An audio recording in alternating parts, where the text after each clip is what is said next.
अस्सलामुअलैकुम जी। Method of experimental physics chapter आपके पास 3 चल रहा है, सरफेस प्रोसेसेस एंड आउटगैसिंग। पहला हम देखेंगे scattering of molecule by the surface. अब इसमें क्या है कि जो वैक्यूम क्रिएट होता है, जो चैम्बर के होता है उसकी वॉल के जो इनर वॉल होती है वेसल की, वो एक तरह से बाउंड्री क्रिएट कर रही होती है किसके लिए? वैक्यूम के लिए। अब इसका मतलब वैक्यूम और इनर वॉल के अंदर बेशुमार प्रोसेसेस चल रहे होंगे, तो जिसे हम बाउंड्री वॉल कंसीडर करेंगे। तो जो रोल ऑफ सरफेस है वो अहम हो जाता है, यानी उनकी मैकेनिकल प्रेजेंस के लिहाज की बजाय कि वहां पे मजीद कुछ हो रहा होता है, वो हमने सारा स्टडी करना है। तो पहले तो हम देखते हैं कि जो एक इनकमिंग मॉलिक्यूल है वो सरफेस ऑफ सॉलिड जो वहां पे मौजूद होगी उसके साथ वो टक्कर खाएगा, टारगेट है उसका। तो उसके टक्कर खाने पे हम कहेंगे वो एक गैस फेज में है। जब वो कोलाइड करता है सिंगल मॉलिक्यूल सेम काइंड का, तो हम कहेंगे जो अप्रोचिंग वॉल की जानिब एटम्स के वो जैसे जैसे करीब होता जाएगा, वहां दीवार के पास और भी उस जैसे एटम्स आते चले जाएंगे। तो हम कहेंगे पॉसिबल आउटकम जो होंगी कोलिजन की वो क्या क्या हो सकती है। तो पहले कोलिजन हम देख लेते हैं, स्कैटरिंग जिसे कह सकते हैं। तो हम कहेंगे सबसे पहले केस में इलास्टिक रिबाउंड की एनर्जी लॉस ही ना हो, जिस एंगल से आया उसी एंगल के साथ वो चला जाए, यानी आपके पास इक्वल एंगल ऑफ इंसिडेंट और एंगल ऑफ रिफ्लेक्शन बराबर हो जाएंगे उसी प्लेन के अंदर ही। तो अब आपके पास जो लीनियर मोमेंटम है वो जो पैरेलल में है, क्योंकि दो कंपोनेंट आपको दिखाई जा रहे हैं, पैरेलल वाला कंपोनेंट भी चेंज नहीं होगा और आपका परपेंडिकुलर कंपोनेंट भी चेंज नहीं होगा। एक तो ये पॉसिबिलिटी है। दूसरी पॉसिबिलिटी ये है कि जब मॉलिक्यूल रीबाउंड करेगा गैस का, तो आपके पास मोर और लेस उसकी एनर्जी लॉस हो जाए सरफेस की वजह से, और वो गेन करेगा या बाई यानी एक्सचेंज ऑफ एनर्जी होगी। तो अब एनर्जी ऑफ दी जो वाइब्रेशन ऑफ एटम्स की यानी एक्सचेंज हो जाएगी, जो एटम वाइब्रेट कर रहे हैं उसमें एक्सचेंज हो जाएगी। तो हम कहेंगे इस कोलिजन जो है वो डिस्क्राइब की जाती है इन इलास्टिक कोलिजन, यानी आते वक्त एनर्जी कुछ और थी, जाते वक्त एनर्जी कुछ और थी। फिर अगला केस है मॉलिक्यूल एनर्जी काफी मिकदार में काइनेटिक एनर्जी लॉस कर दे और वो बाउंड हो जाए सरफेस के साथ, यानी स्टिक कर दे एक तरह से। तो हम कहेंगे ये एक एब्जॉर्ब स्टेट में है। तो वो ट्रैप स्टेट होगी जो कि परमानेंट नहीं होती। अब मॉलिक्यूल जब एनर्जी लॉस करेगा तो वो आपके पास इक्विलिब्रियम में आ जाएगा। जो उसकी होस्ट सरफेस है जहां पे उसने टक्कर मारी, वो प्रिवेलिंग टेम्परेचर हम कहेंगे उसकी जो काइनेटिक एनर्जी है वाइब्रेशनल की, वो उसे रिस्ट्रेन करेगी बॉन्डिंग से।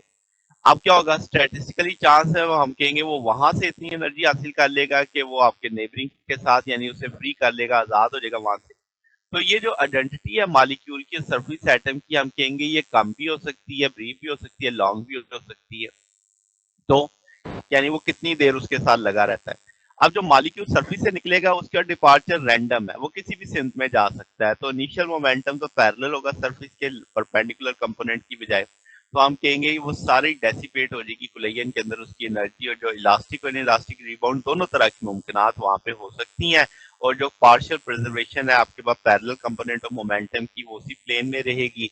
और आपके पास जो डायरेक्शन ऑफ रिलीज है वो हम कहेंगे वो ट्रैप स्टेट में वो किसी भी एनीवेयर हो सकता है थ्री डायमेंशनल सॉलिड एंगल 2 पाई के अंदर, जैसे फिक्स सी में दिखाया। ये तो टू डायमेंशन है, आप जस्ट एक कॉर्नेटो कोन की तरह इमेजिन करो कि उसमें वो किसी भी जगह पे आपके पास ट्रैप से निकल सकता है।